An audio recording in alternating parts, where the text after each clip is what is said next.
안녕하세요. 오늘의 뉴스레터에 오신 걸 환영합니다. 한국의 경전투기 FA-50에 대한 구매 요청이 물밀듯 들어오고 있습니다. 말레이시아와 2차 계약에 성공한 데 이어 중앙아시아의 우즈베키스탄과도 곧 계약을 맺을 가능성이 높아짐에 따라 구매 주문이 밀려들고 있는 실정입니다. 그런데 최근 국제방위산업 시장에서 드라마틱한 전개가 펼쳐지고 있습니다. 바로 일본이 한국의 FA-50 경전투기에 눈독을 들이기 시작한 겁니다. 이게 단순한 관심 차원을 넘어서 마치 애원에 가까운 수준까지 이르렀다는 소식인데요. 최근 한국 방위산업은 몇 가지 중요한 성과를 이루며 글로벌 시장에서 입지를 공고히 하고 있는데요. 오늘은 일본 방위성 간부들은 왜 한국의 실무자들과 만나 FA-50 경전투기를 달라고 애원한 것일까? 이 소식 중점적으로 전해드립니다. 한국의 FA-50 경전투기는 이미 국제방위산업 시장에서 상당히 주목을 받고 있었습니다. 더구나 최근 수출입은행 자본금 확대법이 우리 국회를 통과했고 이제 한국은 25조 원을 풀어 폴란드로의 2차 수출의 속도를 내게 되었습니다. 따라서 이번 수은법 통과로 한국 방위산업의 유럽 시장 진출은 더욱 더 확대될 전망입니다. 일단 수출입은행 자본금 확대법의 국회 통과로 폴란드로의 K 흑표 전차의 2차 수출이 순조롭게 진행될 전망입니다. 이로써 현대로템은 K 흑표 전차 2차 수출 물량인 320대를 폴란드로 수출할 수 있게 되었습니다. 한국 방위산업의 기술력과 경쟁력이 유럽에서도 인정받고 있음을 의미합니다. 이미 FA-50을 구매해 운용하고 있는 말레이시아의 경우 최근 추가로 18대를 더 구매해 말레이시아는 FA-50을 총 36대까지 구매하는 나라가 되었습니다. 한국항공우주산업 KAI는 지난해 5월 말레이시아 랑카위에서 열린 리마 LIMA 2023 행사장에서 말레이시아 정부와 FA-50 18대를 추가 수출하는 최종 계약식을 진행했습니다. 그런가 하면 우즈베키스탄도 FA-50에 관심을 보이고 있습니다. 한국과 우즈벡의 협상은 이제 사양을 구체적으로 설명해달라고 요청하는 단계인 TAA 단계까지 와 있는 것으로 알려져 있습니다. 중앙아시아 국가들은 그동안 러시아의 입김이 세서 YAK-130이라는 러시아제 훈련기를 운용해왔지만 우즈베키스탄은 2000년대 초부터 한국의 FA-50에 대해 관심이 많았지만 미국이 구매 허가를 내주지 않았습니다. 러시아나 중국으로 기술이 유출될 가능성이 크기 때문이었습니다. 그런데 최근 중국이 우즈베키스탄에 경제 협력은 물론 군사 협력까지 할 움직임을 보이자 우즈베키스탄은 14대의 FA-50 경공격기를 사고 싶어하는 것으로 알려졌는데요. 우즈벡을 비롯한 중앙아시아 국가들과 페루 등은 기존의 러시아제 경공격기를 사용해왔는데 이제 노후화된 경공격기를 대체하면서 러시아제의 대안으로 한국의 FA-50을 찾고 있는데요. FA-50은 러시아제 경공격기의 훌륭한 대안일 뿐 아니라 가성비 등 모든 면에서 우수하기 때문입니다. 중요한 발판을 마련하게 될 것입니다. 이처럼 FA-50을 필요로 하는 나라들이 많아지자 최근 불가리아의 라데프 대통령은 한국이 폴란드에 수출한 전투기 FA-50이나 K 전차에 관심이 많다. 방위산업 분야에서 한국과 적극적으로 협력하기를 희망한다며 적극적으로 한국 방산에 대한 관심을 표명했습니다. 불가리아와 같은 새로운 시장의 관심은 한국 방위산업의 성장 잠재력을 더욱 부각시킬 것으로 보이는데요. 이런 상황에서 예상치 못했던 일이 일어났습니다. 2023년부터 일본 방위성 간부들이 한국의 FA-50을 눈여겨보다 결국 싱가포르 에어쇼 직전에 한국 실무자들을 만나 FA-50에 대한 정보를 요청하며 이미 KAI의 실무자들과 2차례나 미팅을 가졌다는 사실이 밝혀진 겁니다. 이것은 일본이 자국의 차기 고등훈련기 사업에 FA-50을 고려하고 있다는 것을 시사하는 것으로 일본이 한국의 경공격기에 관심을 보이며 우리 실무자들을 직접 만나고 싶다고 먼저 요청한 것은 처음 있는 일이라 더욱 안팎의 관심을 모았습니다. 일본은 지금까지 고등훈련기 교체 사업을 하면서 이탈리아의 M346을 주요 후보에 올려놓고 있었습니다. 그런데 갑자기 유럽에서 한국의 FA-50에 대해 동남아는 물론 유럽에서까지 주문이 폭주하자 한국을 눈여겨보게 된 것으로 보입니다.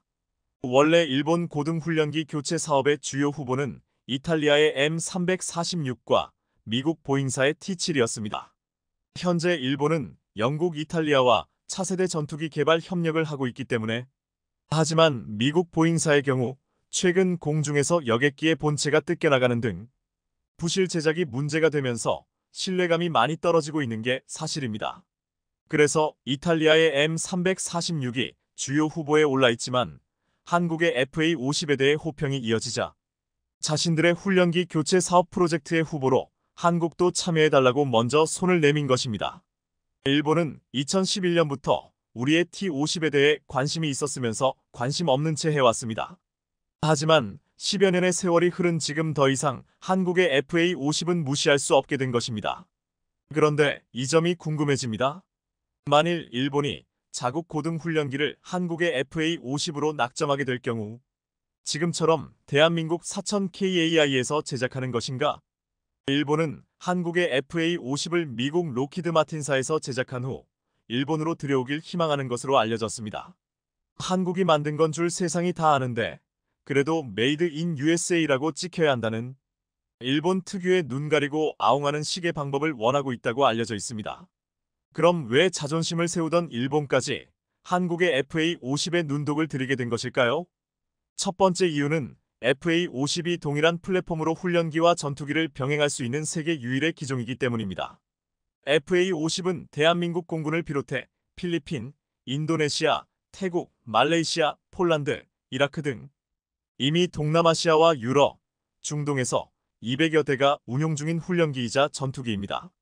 FA50은 2000년대 초반 국산 초음속 훈련기 T50을 토대로 전술 능력을 더해 경공격기로 개발되었습니다.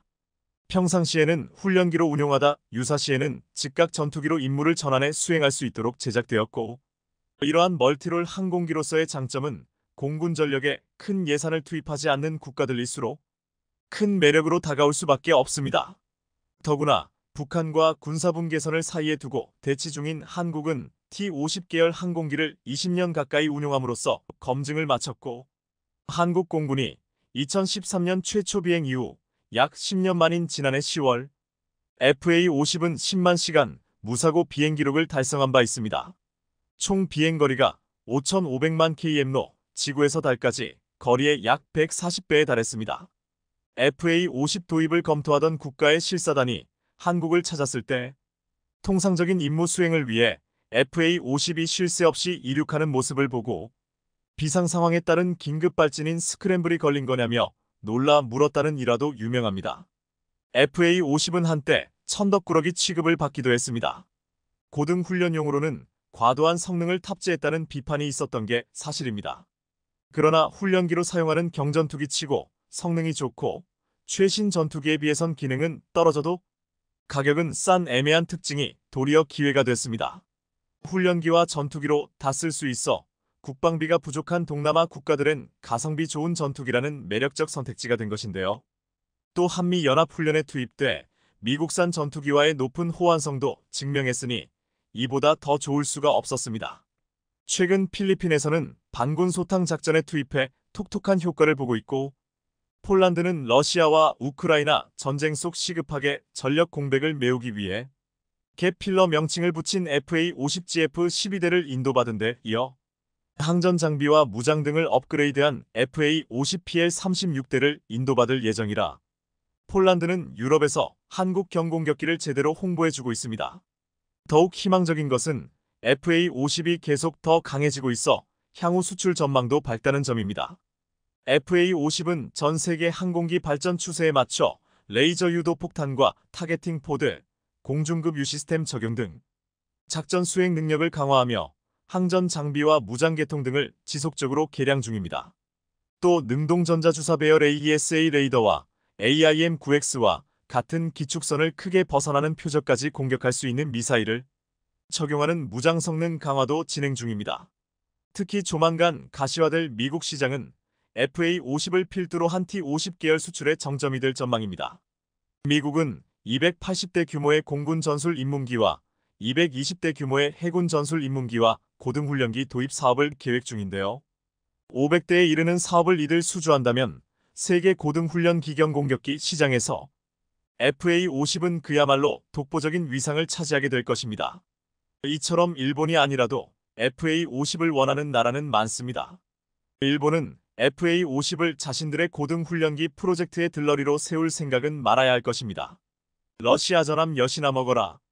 우크라 개전 초기 한 러시아 군함이 스테이크 섬을 지키던 우크라이나 병사들에게 투항을 요구하자 한 우크라이나 병사가 겁없이 던진 말입니다.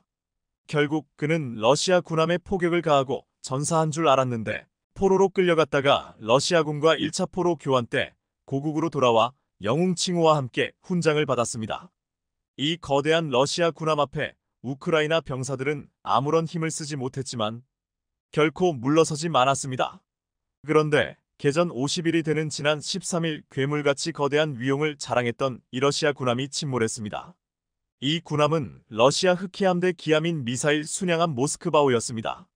전장 190m에 이르고 승무원 500명이 탑승할 수 있고 사거리 700km 이상인 불칸 미사일 10여 기를 싣고 있는 이 군함은 말 그대로 러시아군의 최강 전력 전투함이었습니다. 심지어 군사 포털 디펜스 익스프레스는 한 해군 장교의 말을 인용해 이 모스크바호에는 핵탄두를 가지고 있을 수 있다고 보도하기도 했습니다. 미 잡지 포브스는 지난 1월 이 전투함 한 척에 실린 대한미사일 무장만으로 우크라이나 전체 해군 전력을 무력화할 수도 있을 정도라고 분석했습니다.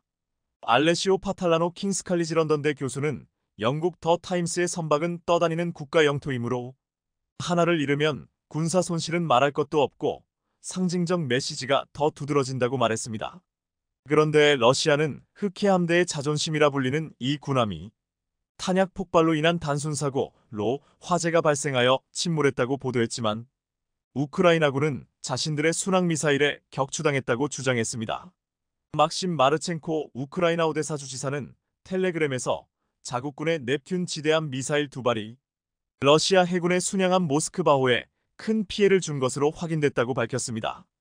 그런데 이 시점에서 우리 국방부가 얼마 전 이례적으로 놀라운 사실을 공개한 것이 주목되고 있습니다. 서욱 국방부 장관이 우크라이나 사태와 북한의 미사일 발사 재개 속 군 지휘부를 소집해 주요 지휘관 회의를 열었는데 여기서 장거리 지대 공미사일 LSAM 시험 발사를 성공했다는 것을 최초로 언급한 것입니다. LSAM은 2013년 군 당국이 개발을 결정한 무기체계로 당시 군은 사드 요격 고도사만 150km가 너무 높아 수도권 방어에 부적합하고 2조 원에 육박하는 고비용 등을 이유로 한국 여건에 맞는 LSAM 개발을 결정한 바 있습니다. 국방과학연구소는 LSAM 체계 개발을 2024년 11월까지 완료하고 2026년에는 전력화를 계획하고 있습니다. 또한 서욱 국방부 장관은 LSAM뿐만 아니라 초음속 순항미사일과 지대 공미사일 MSAM이 전력화 사실도 처음으로 공개했습니다. 이번에 러시아 흑해함대 모스크바호를 격추시켰다고 하는 우크라이나 미사일이 순항미사일이기에 한국의 초음속 순항미사일이 이미 전력화되었다는 사실은 큰 시사점을 주고 있습니다. 한국은 이 같은 미사일 전력화로 북한을 비롯한 주변국에게 만만치 않다는 국방력을 갖추고 있다고 알린 것인데 다시금 이 기회를 빌미삼아 군사대국화를 꿈꾸는 일본도 얼마 전에 내놓은 것이 있습니다. 일본은 자신들이 80년 만에 명실상부한 항모 보유국으로 부상한다며 크게 자랑했습니다. 지난 9일 일본의 한 도크에서 작업 중인 2만 톤급 함정이 포착되었습니다. 크레인으로 첼제빔을 실어 나르고 있었는데 지난달부터 경항모 개조에 착수한 일본 헬기 호위함입니다. 그동안 사업이 지연되어 오다가 러시아의 우크라이나 침공 이후 탄력을 받아 속도를 내고 있다고 했습니다. 현재 일본은 해상자위대 소속 호위함 12번함, 이즈모함과 카가함에 스텔스 전투기 F-35B 탑재가 가능하도록 경항공모 함경항모로 개조하는 작업을 본격화하고 있습니다. 이로 인해 이즈모함은 2026년, 카가함은 2027년에 경항모 개조 작업을 완료시킬 것이라고 했습니다. 이렇게 우크라이나 사태와 북한의 위협에 한국은 위력적인 미사일을 내세웠고 일본은 경항모를 빨리 준비하겠다는 모습을 보이고 있습니다. 그런데 이번에 러시아의 모스크바호가 우크라 미사일에 침몰하는 사건이 벌어지면서 제대로 된 미사일 전력을 갖추지 못한 일본은 당황할 수밖에 없다는 말이 나오고 있습니다. 최근 미군과 일본 자위대가 동해에서 합동훈련을 벌인다는 보도가 나오자 한 언론에서는 왜 우리 해군과 훈련 없이 일본하고만 훈련을 하냐는 의문을 던졌습니다. 하지만 이 훈련은 한국도 참가를 해달라는 요청이 있었지만 우리 군이 거절한 것이었습니다. 이 훈련에서 미군이 주도하지만 마치 일본 정부는 자신들이 키를 쥔 것처럼 공표했는데 우리 군은 자위대를 군사 조직으로 인정하기 어렵다며 일본 참가를 이유로 함께하는데 난색을 표했다고 했습니다.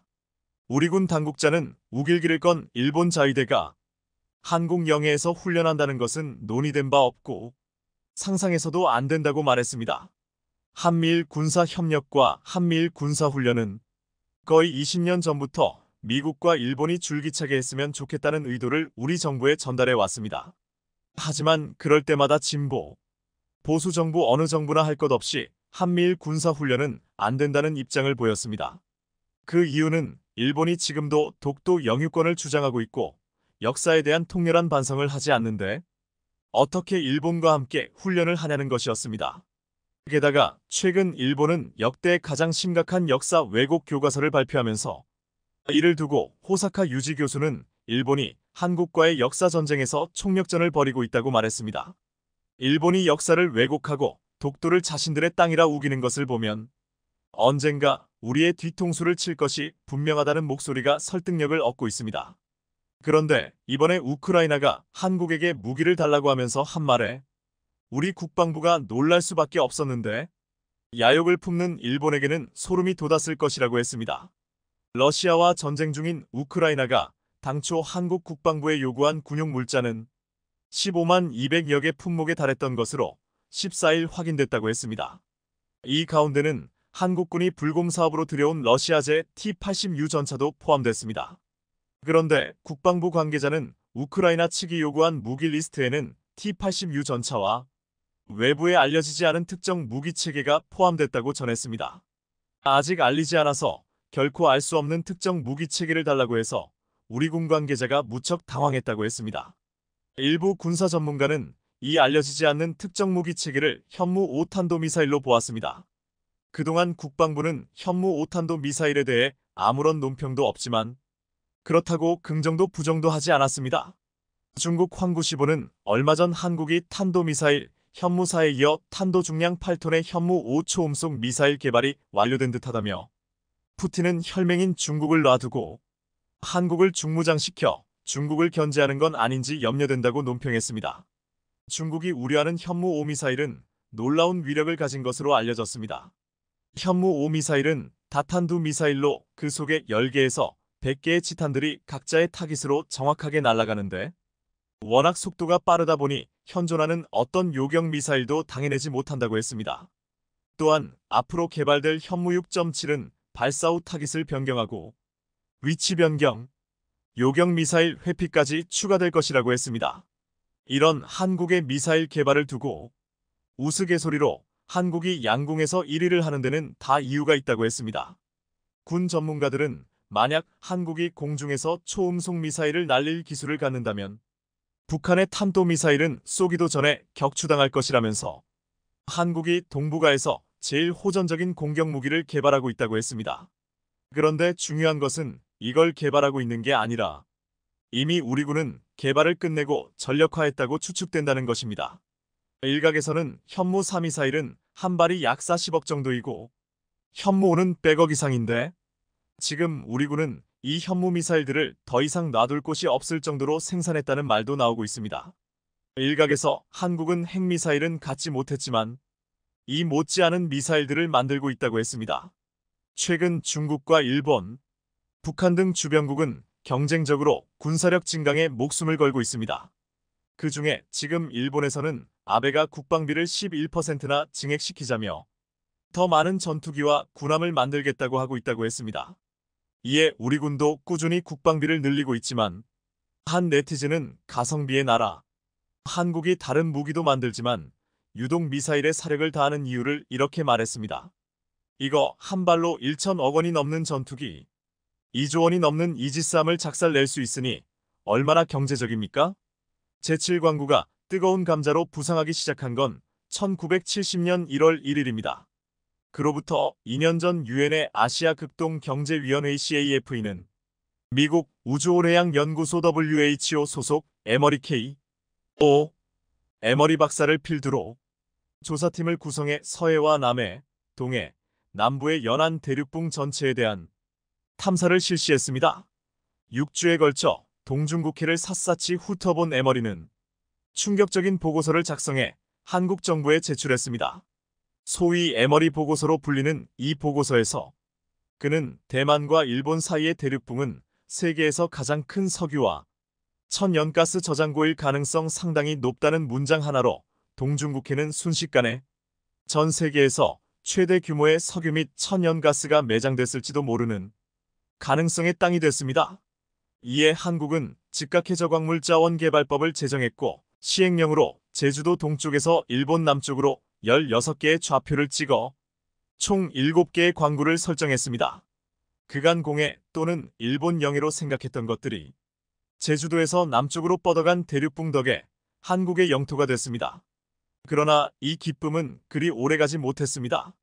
한국 정부가 일본과 한일 대륙붕 공동개발협정을 체결해 7광구가 공동개발구역 조인트 디벨로프먼트 존 JDG로 설정돼 한국도 일본도 독자적으로 개발할 수 없게 됐으니까요.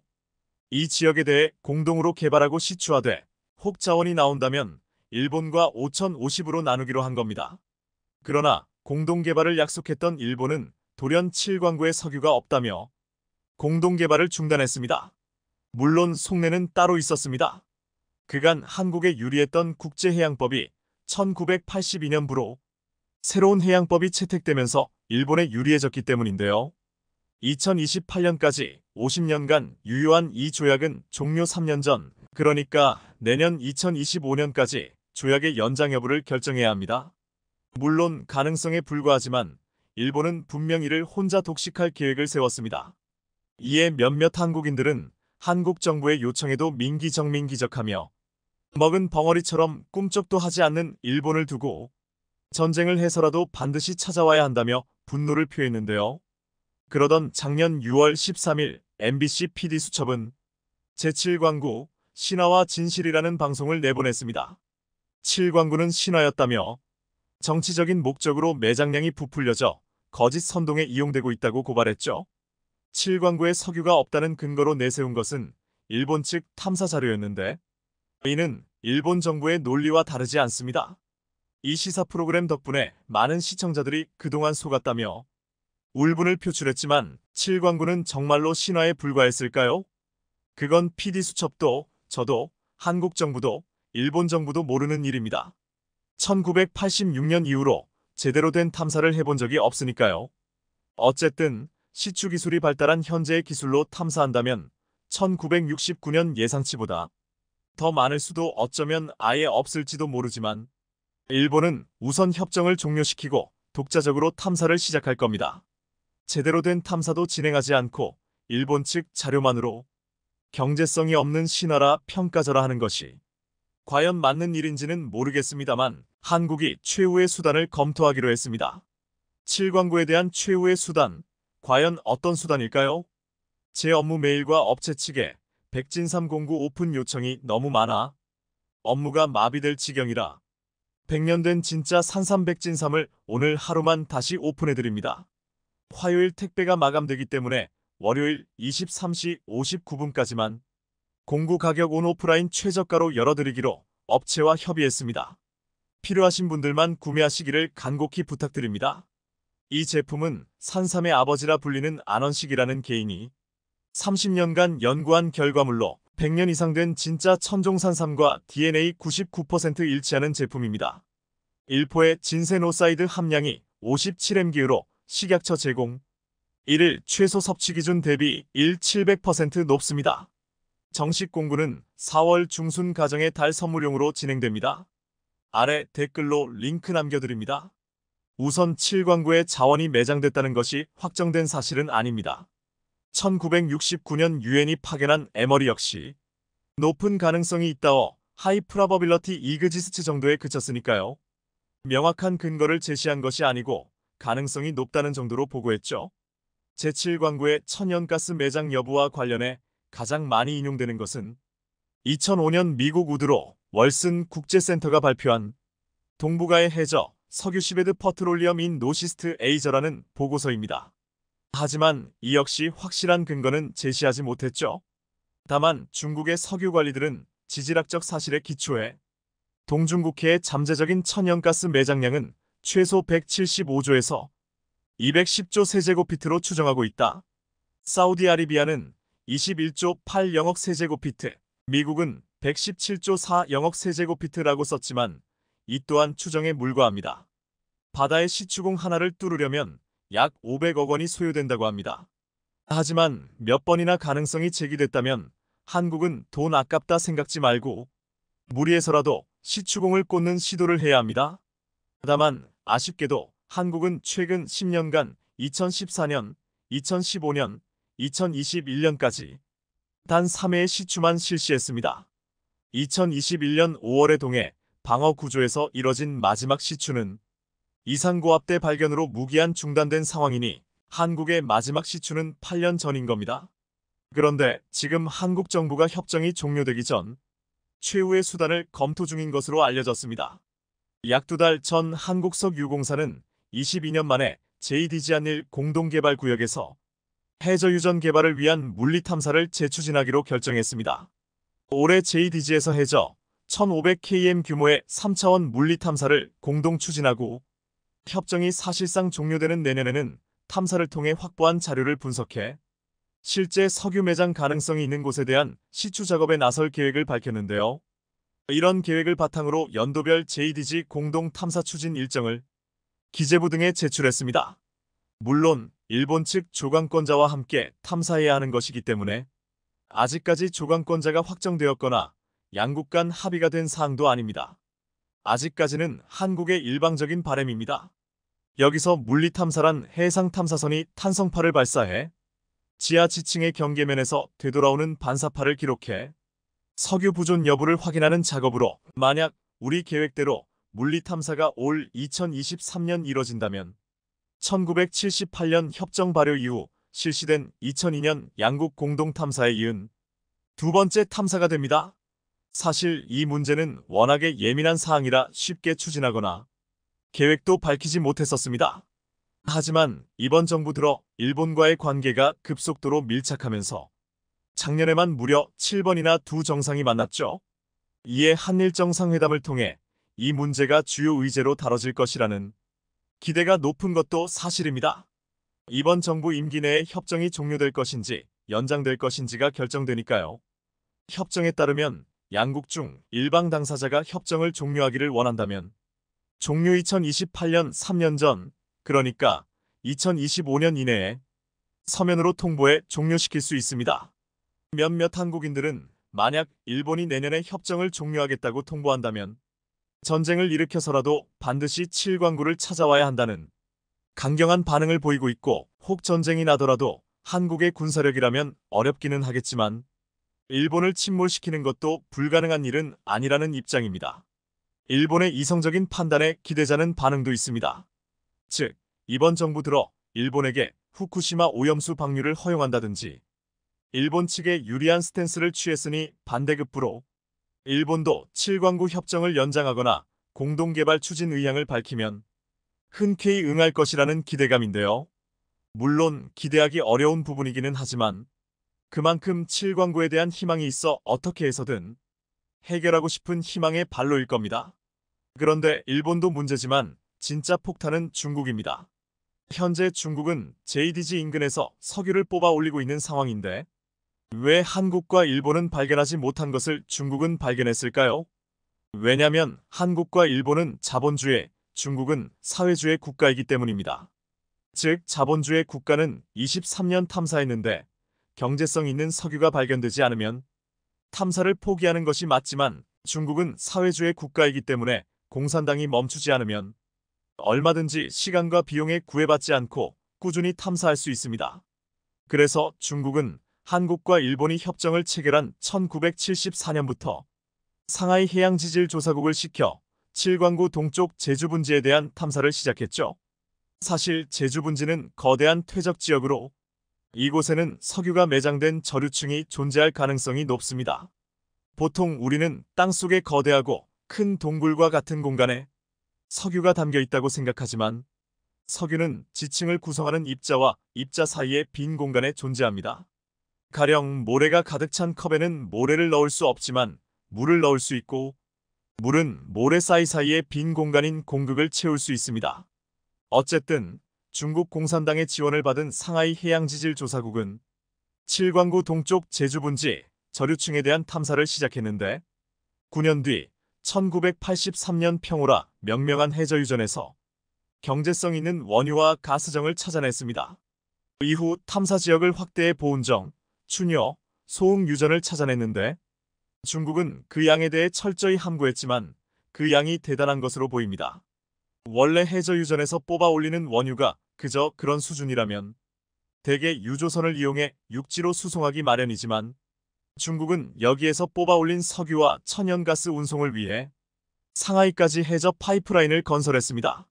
이때 중국과 대만 사이에 워낙 위기감이 높아 중국이 동해함대 함정들을 이 부근에 대규모로 배치했는데, 나중에 알고 보니 대만을 견제하기 위해 동해함정을 동원한 것이 아니라 해저 파이프라인을 건설했던 겁니다.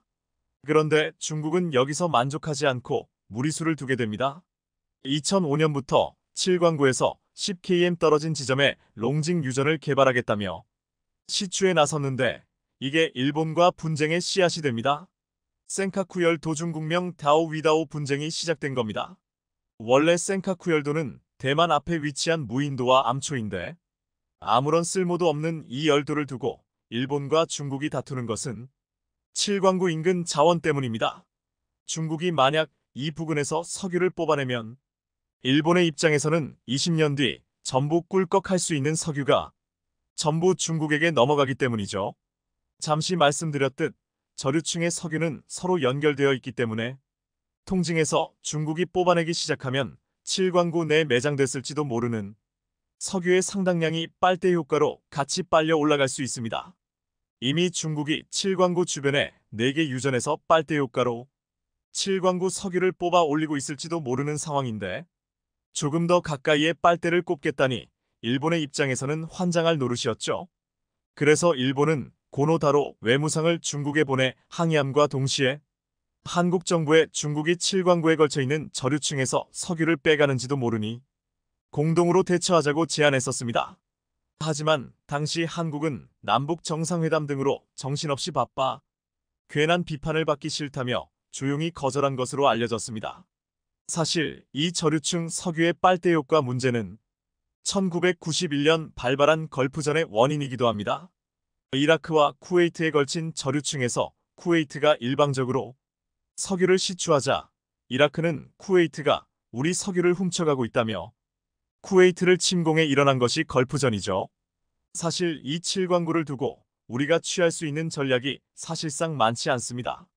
중국이 내세우는 논리에는 중국에 밀리고 일본이 내세우는 논리에는 일본에 밀리고 있으니까요. 그래서 이번 정부에서 어떻게 해서든 일본과 담판을 지어야 합니다. 9영조 원에 달하는 거대한 자원을 빼앗길 수는 없으니까요. 이를 위해 어떤 해결책이 있을까요? 여러분들의 집단지성이 필요한 시점입니다. 최근 대만과 일본 언론들은 TSMC가 일본 구마모토현에 건설 중인 첫 번째 반도의 공장이 내년 2월 준공될 것이라고 보도했습니다. 구마모토 반도체 공장은 일본이 반도체 부흥을 위해 무려 4조 3,149억 원이나 세금을 지원하면서 급속도로 지어지고 있는 공장입니다. 그런데 이처럼 일본이 반도체 부흥에 사활을 걸고 있는 공장에 예상치 못한 대형 악재가 발생했습니다. 지난 8일 일본 홋카이도 연안에 정어리떼가 대규모 폐사해 주변국들의 비상한 관심이 쏠렸습니다. 특히 중국 포털 사이트 바이두는 홋카이도 남부 하코다테시 해안에 떼죽음을 당한 정어리들이 몰려들었다는 뉴스를 영상과 함께 보도했습니다. 영상을 보면 하코다테시 해안가에 빽빽하게 들어찬 정어리 사체가 파도를 타고 백사장으로 몰려드는 장면이 담겨 있습니다. 흡사 물고기 파도를 방불케 할 정도로 정어리 사체가 한꺼번에 몰려든 것입니다. 현지 주민들 역시 이렇게 많은 정어리 사체가 한꺼번에 몰려든 것은 처음이라는 반응을 보였고, 원인이 무엇인지 두려워했습니다. 그런데 일본을 공포에 몰아넣은 정어리 떼죽음이 최초 시작된 곳은 사실 일본이 반도체 공장을 짓고 있는 구마모토 앞바다입니다. 지난 10월 구마모토현 앞바다에서 최초로 시작되어 최근 홋카이도 앞바다까지 기이한 현상이 이어진 것입니다. 특히 중국 매체들이 일본 해안가에 떠밀려온 정어리 집단 폐사에 비상한 관심을 보였습니다. 관련 기사는 중국 바이두에서 인기 뉴스 2위에 올랐으며 중국 주요 매체들은 물론 지역 언론들까지 앞다퉈 게재하는 등 폭발적인 관심을 끌었습니다. 중국 매체들이 이 뉴스를 전할 때 제목에는 주로 원인 불명이라는 점이 강조됐습니다. 중국이 이처럼 일본 해안에 밀려온 정어리떼 사체에 큰 관심을 보이는 이유는 일본의 후쿠시마 제1원자력발전소 오염수 해양 방류와 관련이 있습니다. 중국 누리꾼들은 이 기사 댓글을 통해 해시태그 오염수 방류로 인해 발생한 것 같다. 일본의 오염수 방류로 인류가 멸종하는 시기가 그리 멀지 않을 것이다. 중국 매체들은 앞서 지난 10월 18일에도 일본 매체를 인용해 규슈 구마모토현에서 수천 마리의 정어리 사체가 발견됐다는 소식을 전하면서 오염수가 원인인가? 란 제목을 달았습니다. 더구나 홋카이도까지 뒤덮은 정어리떼 영상이 공개된 이후 중국뿐만 아니라 해외 언론과 소셜미디어에서 후쿠시마 원전 오염수와의 연관성을 지적하는 글들이 잇따랐습니다. 영국의 대중매체인 데일리메일도 수천 톤의 물고기 사체가 일본 해안으로 밀려왔다는 제목으로 관련 내용을 보도하면서 일본이 후쿠시마 방사능 오염수를 바다에 방류한 지 3개월 뒤에 일어난 일임을 강조했습니다. 그러자 당황한 일본은 일부 언론이 정어리류의 사체와 처리수의 해양 방출을 관련이 있는 것처럼 보도하고 있는데 수산청의 자체 조사 결과 처리수의 해양 방출을 이유로 삼을 근거가 없다고 설명하고 있다. 며 억측을 자제해달라고 했습니다. 하지만 결국 일본 정부조차 원인을 모른다는 이야기입니다. 문제는 구마모토현의 TSMC 공장이 준공을 앞두고 있는 시점에서 오염수 문제가 불거지고 정어리떼 사체가 대규모로 발견되자 이곳이 안전하지 않은 지역이라는 이야기가 돌고 있다는 점입니다. 반도체 공장의 핵심 요소는 핵심 인력과 토지, 풍부한 전력, 그리고 수자원이 핵심 요소입니다. 그 중에서도 핵심 인력이 이탈하지 않도록 하는 게 너무도 중요합니다. 그런데 오염수 문제가 터진 것입니다. 이렇게 되면 TSMC에 숙련된 반도체 핵심 인력들이 이 지역에 근무를 꺼릴 수밖에 없습니다. 오염수 문제로부터 멀리 떨어져 있는 TSMC 미국 공장조차도 핵심 인력을 구하지 못해 공장 가동을 계속 연기할 정도로 인력 문제 해결은 결코 쉽지 않습니다. TSMC 대만 인력들은 문화적인 적응 차이를 이유로 미국 공장 근무를 꺼리고 있는데요. 방사능 문제에 직격탄을 맞은 구마모토에서 과연 이들이 가족들과 함께 이주를 해 근무를 할 수 있을지 의구심이 듭니다. 얼마 전 TSMC는 미국 반도체 공장을 위한 인력을 구하기 위해 반도체 숙련 근로자 2,000명을 더 찾습니다. 라는 구인 공고를 냈습니다. 최근 미국 공장에 필수 첨단 장비인 EUV 이급 자외선을 들이는데 성공했지만 장비 공급 업체들은 설치 관련 핵심 직무인 관리 감독관, 전기공, 초고순도 배관공, 판금 작업자 등 근로자 2,000명을 더 찾고 있습니다. TSMC는 미 애리조나주 피닉스에 약 54조 원을 투자해 반도체 공장 2곳을 짓고 있지만 전문 인력 확보에 어려움을 겪으며 결국 가동 시점을 계속 미루고 있는데요. TSMC는 투자자를 위한 임시 거주 비자인 EE 비자로 대만 숙련공 수백 명을 애리조나에 단기 파견해 인력 구멍을 메울 계획을 세울 정도로 사람 구하는데 애를 먹고 있습니다. 대만의 핵심 인력들이 미국의 조직 문화 적응에 애를 먹으며 미국행을 거절하는 경우도 많기 때문입니다. 더구나 대만인들은 그간 방사능 오염수 방류에 민감하게 반응해왔습니다. 일본이 오염수를 방류하자 대만에서도 소금 사재기 열풍이 불었을 정도로 민감했습니다. 한국에서 소금 사재기 열풍이 불었을 당시 이 현상이 대만까지 전해진 것입니다. 대만의 불안감이 가중된 상황에서 일본 주재 대만 대표라는 사람이 방사능이 몸에 이롭다는 헛소리까지 늘어놓자 불난 집에 불을 붙이고 말았습니다. 얼마 전 일본 주재 대만 대표가 방사능 원소가 건강에 유익하다는 식의 발언을 해 논란이 됐는데요. 시장팅 주일본 대만 대표는 SNS를 통해 실제로 미량의 방사성 원소는 신체에 유익하다며 대만 베이토우 온천이나 일본 타마가와 온천을 예로 들면서 이곳에는 미량의 라듐이 포함되어 있고 연구에서 이는 건강에 유익한 것으로 판명됐다는 말을 했습니다. 이 발언은 곧 일본 주재 대만 대표라는 위치에 있는 사람으로서 할 말이냐며 대만 내에서 많은 이들의 반발을 불러일으켰고 그제서야 자신은 온천의 라듐 효과에 대해서만 이야기한 것이지 처리수에 대해서 언급하지 않았다고 해명했는데요. 하지만 이미 늦었습니다. 야당인 대만 국민당 주리룬 주석은谢장廷 대표의 이 같은 발언은 다른 사람으로 하여금 주일대만 대표가 아닌 주대만 일본 대표라 여겨질 수 있다.谢장廷 대표가 직접 오염수를 몇 잔 드셔보고 국민을 안심시켜달라고 직격탄을 날렸습니다. 오염수 문제로 일본과 대만의 반도체 협력이 삐그덕거리는 가운데 글로벌 반도체 기업들은 한국의 둥치를 틀기 시작했습니다. 삼성은 최근 반도체 핵심 기업인 네덜란드 ASML의 공식 협력을 받아냈습니다. 지난 12일 네덜란드 펠트호번에 위치한 ASML에서 열린 한 네덜란드 반도체 기업인 간담회에서 삼성전자와 ASML은 차세대 반도체 제조기술 연구개발화 언드티 센터를 한국에 설립하는 MOU를 체결했습니다. 또한 SK하이닉스와 ASML은 EUV용 수소가스 재활용 기술 공동 개발 MOU를 체결했습니다. EUV 장비 내부의 광원 흡수 방지용 수소가스를 소각하지 않고 재활용하는 기술을 공동 개발하는 내용입니다. 반도체 핵심 기업인 네덜란드의 ASML이 제조시설이 없는 해외의 R&D 센터를 짓는 것은 한국이 처음입니다. ASML은 웨이퍼에 회로를 새기는 노광 장비 생산 업체로 세계 최첨단 기술을 보유하고 있어 글로벌 반도체 업계에서 슈퍼을시로 통하는 회사입니다. 따라서 슈퍼을 ASML과의 협력은 지금까지 한국이 약점으로 평가받았던 반도체 장비와 소재 분야에서 앞으로는 네덜란드와의 전략적 연대를 통해 더욱 경쟁력을 확보했다는 의미를 갖고 있습니다. 삼성전자와 ASML이 공동으로 1조 원을 투자해 내년부터 한국에 설립하는 R&D 센터는 반도체 초미세 공정의 필수인 극자 외선 EUV를 기반으로 초미세 제조 공정을 공동 개발하게 되는데요.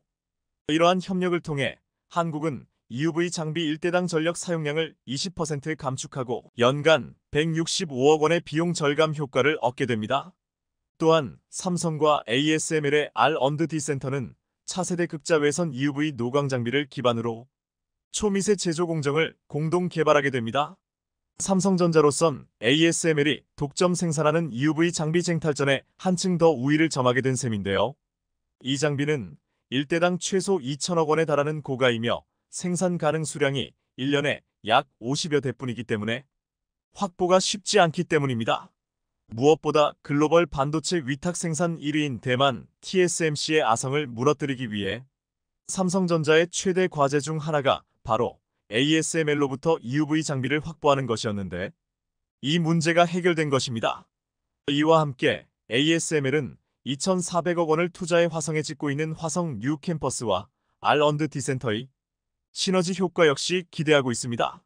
삼성, SK하이닉스 그리고 ASML의 협력 소식은 한국을 따라잡고 반도체 부흥을 이루겠다며 막대한 세금을 반도체 공장에 쏟아붓고 있는 일본과 상당히 대비되는 장면입니다. 일본은 돈으로 해외 협력을 추진하는 반면 한국은 동등한 관계에서 기술력으로 협력을 만들고 있기 때문입니다. 어떤 협력 관계가 더 공고하게 유지될지 앞으로 관심 있게 지켜봐야 할 것 같습니다. 시청해주셔서 감사합니다.